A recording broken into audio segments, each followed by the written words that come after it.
Hi friends! Today's book for our Read Across America challenge comes from the tiny island state of Hawaii. He's shown here on our map, but it's way out in the ocean in real life. The story Beyond Oha'i Valley, Adventures in a Hawaiian Rainforest, is written by Lisa Matsumoto. Long ago in Hawaii, there was a beautiful valley filled with tall Oha'i trees, stretching far as the eye could see. It was called Oha'i Valley. In this valley, there was one tree that stood high above the rest. For centuries, it provided food, shelter, and protection to many of the creatures in the forest. It was known to all as the Great Oha'i Tree. Hidden deep within its branches is an adventurous young snail named Coulee. Unlike the other tree snails, who were content to remain on the safe, strong branches of the great Oha'i tree, Coulee longed for adventure. Every day he would climb to the top of the tree to gaze at the vast valley below and dream.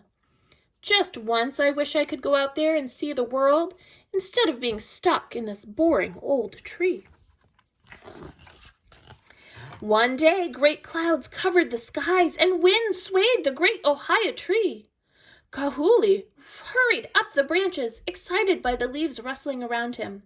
At the top, he planted himself firmly on a leaf to keep from being blown away. Suddenly, a strong gust of wind swept his leaf high into the air. The current carried him far above the valley. He was exhilarated by the cool air rushing against his face as he soared over the ridges and valleys, surfing on the wind. He was so busy having fun, he didn't even think of how he would land. Then, as quickly as the winds had come, they subsided. "Ah!" he screamed as he fell, tumbling to the ground below, until he landed with a thud. Luckily, he fell on a soft bed of leaves, the same leaves under which Coulee, the happy-faced spider, had just finished building his web. Coulee rushed over. "Oh no, look at my house!" he exclaimed. "I guess your house broke my fall," Coulee said apologetically. "And it looks like your fall broke my house," Coulee grumbled. "I guess I'll just have to build another one." Coulee looked curiously over Coulee. "So what's a nice little tree snail like you doing in the Hapu'u Valley anyway?" he asked. "I'm searching for adventure," Coulee replied excitedly. "Adventure, huh? Well, you're going to find more than enough of that here, that's for sure. But this is no place for a tree snail, so it's best you head straight home." "Home? To that boring old tree? That's the last place I want to go." "But that's where you belong. Let me tell you something, kid. Don't mess around with nature. If you were put in a tree, it's best you stay there. Here in Hapu'u Valley, we learned that the hard way. Our valley didn't always look like this, you know." "It didn't?" Coulee asked, noticing the destroyed forest around him. "Oh no, it was once a beautiful rainforest with tall green trees and hapu'u ferns everywhere. Now this is all that's left because creatures came here when they didn't belong." "How do you know I don't belong here?" "Because there are no tree snails left in Hapu'u Valley." "Yeah, right," Coulee said rather skeptically. "If you don't believe me, come see for yourself." Coulee then led Coulee up the mountain until they finally reached Shadow Ridge. Coulee strained his eyes to see through the mist and thick fog that rolled in. "What's here?" Coulee asked curiously. "Not much of anything is left anymore. It used to be home to thousands of tree snails," Coulee replied sadly. As the fog slowly cleared, Coulee began to see the silhouettes of many shells. "Look, Coulee, you were wrong. There are still snails here." Coulee rushed toward them, eager to make new friends.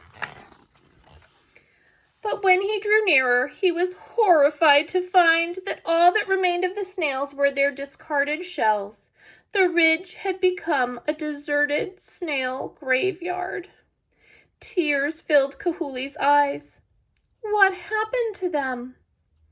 He was answered by an unfamiliar voice. Admiring my collection, boys? Kahoot turned to see Rosie, a huge, menacing snail slithering toward them. I thought you said there weren't any snails left in this valley, Kahoot asked fearfully as he looked upon Rosie's sinister face. I said there weren't any tree snails, Coulee explained. She happens to be a cannibal snail. Let's get out of here. Kahoot tried his best to hurry, with Coulee pushing him as hard as he could from behind. Faster, Kahoot, she's gaining on us. I'm going as fast as I can, Kahoot panted. I am a snail, you know. Well, you're going to be escargot if you don't move faster. With that thought, Kahoot pulled himself with all his might. At last they were leaving Rosie behind.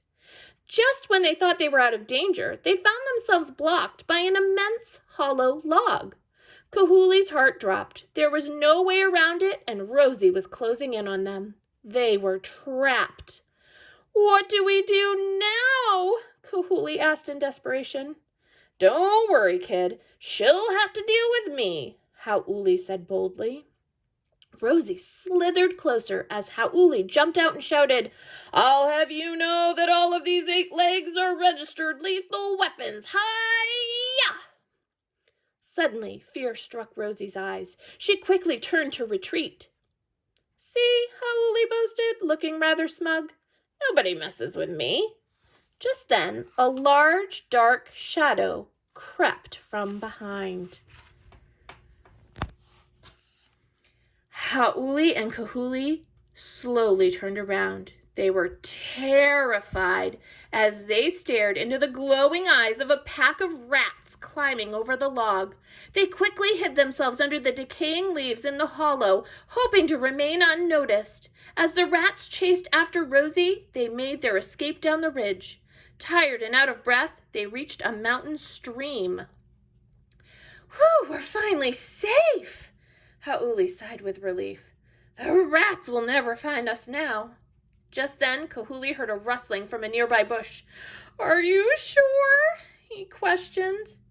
Positive, Coulee replied confidently. All of a sudden, the pack of rats leaped out from the bushes. Then again, I could be wrong, Coulee exclaimed as he searched for a place to hide. Having nowhere else to turn, they sought refuge on a fallen tree which jutted over a rushing stream. The largest of the rats stalked them as they inched their way down the withered branch. They trembled as the rats' gaping jaws drew nearer. There was nowhere to go. Another step would send them plummeting into the water below. They tightly closed their eyes as they felt the rats' hot breath upon them. Crack! The weight of the rat broke the branch, causing them to fall into the rushing water. Kahoot and Coulee clung desperately to the branch as it drifted downstream. Meanwhile, unable to fight the rushing current, the rat sank. Now, that was close, Coulee said as they floated downstream. Well, that's the way of life in Hapu'u Valley. It's nothing like that back home, Coulee remarked. We don't have anything like rats or cannibal snails. You better hope they never get there, because they've caused a lot of damage to our valley. Because they didn't belong, right? Coulee added, slowly beginning to understand. That's right, Coulee. That's why we have to get you home. That's fine with me. I've had enough excitement for today. Well, our troubles are behind us. From here it'll be smooth sailing. Coulee reassured him as he laid back for a nap. Just then they heard a rumbling sound in the distance. What's that? Coulee asked. Don't worry, it's probably nothing, Coulee replied. The sound seemed to be getting closer. Coulee began to feel uneasy as their branch picked up speed. Before they knew it, the stream turned into a waterfall. The branch flew off the cliff's edge, hurling them into the air. They screamed as they fell through the mist, finally plunging into the tumbling water. They held their breath and struggled to reach the surface, but the current was too strong. Soon their air would run out. They feared the worst. Before they realized it, something swam under them. It was an Old Pooh who lived in the mountain stream. "Hold on," the Old Pooh called as he leaped to the surface with Coulee and Coulee on his back, gasping for air. "We can't thank you enough," Coulee said gratefully as they were brought to safety. "It was my pleasure," the Old Pooh replied with a smile. Then, with a friendly wave of his tail, he quickly dove back into the cool water. On land, Coulee looked for a spot to dry off and relax. "Let's rest on this hapuu fern," he said as he stretched out to feel the sun's warm rays. "Is this fern what your valley's named after?" Coulee asked, admiring the delicately curved leaves. "Sure is. Our valley used to be filled with them. Everywhere you looked, you would find lush green hapuu ferns." Coulee looked at the devastated forest around him and sighed. "Now there's only a few left in our entire valley." What happened to them? Coulee wondered. "They were destroyed by pigs," Coulee said in disgust. "Those pigs are the worst. Since they came here, they've caused all kinds of damage to our forest. Our valley would never be in this terrible state if it weren't for those big, fat, ugly pigs."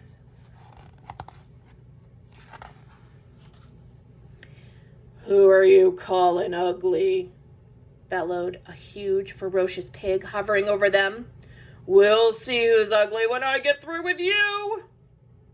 The pig dug his powerful tusks into the ground, uprooting the fern with a single sweep. The force sent Coulee and Coulee flying into the air. They landed near a withering Oha'i tree and climbed quickly to the top. "We'll be safe up here," Coulee said, trying to catch his breath. Without a warning, they felt a boom. The tree shook beneath them. Coulee looked down to see the pig charging at the base of the tree. Boom! The pig continued to strike with full force, each crash loosening the tree's roots. Coulee knew the tree could only stand a few more hits before toppling to the ground. This time there seemed to be no escape. "What are we gonna do now?" Coulee asked. "I don't know," Coulee replied, "but I'll think of something." Above them, Coulee saw a great Pueo fly by. "That's it," he shouted, quickly spinning a web to make a lasso. "Hold on, Coulee!" With not a second to spare, he threw the lasso in the air. It barely caught the Pueo's foot. Below, the pig continued to charge. Boom! One final blow sent the tree crashing to the ground, just as Coulee and Coulee were lifted into the sky. "Look at the view!" Coulee exclaimed as the Pueo soared higher. Coulee looked down and was reminded of his earlier fall. "I'd really like to go home now," he said as he clung tightly to the silken web. "Hey, maybe the Pueo can help us," Coulee said excitedly. "Excuse me, Miss Pueo," he called out from below. "Why, hello," the Pueo replied, a bit surprised. "What are you two doing down there?" "We're catching a ride if you don't mind, and my friend here needs to get home to the great Oha'i tree in Oha'i Valley. If you wouldn't mind taking us there." "Why, I'd be happy to," the Pueo said as she spread her powerful wings and headed for Coulee's homeland. As they flew over the mountains and valleys, Coulee saw sights he'd never seen before. All his life he had dreamed of seeing the world, and now his dream had finally come true.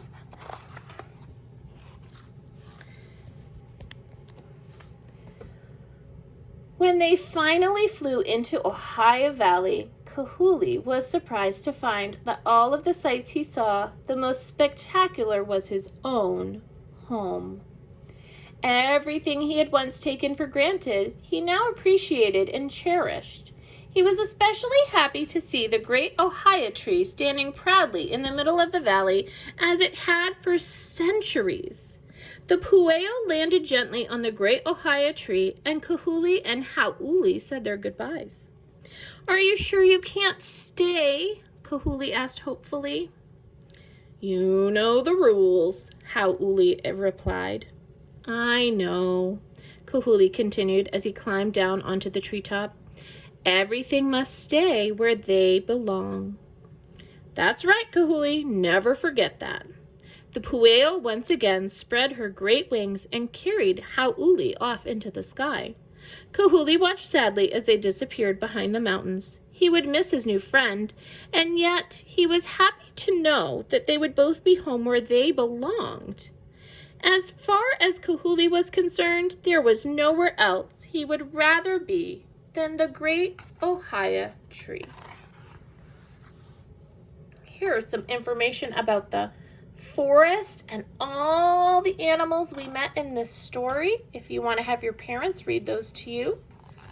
Thanks for joining me for this special book from Hawaii, and I'll see you online soon, friends.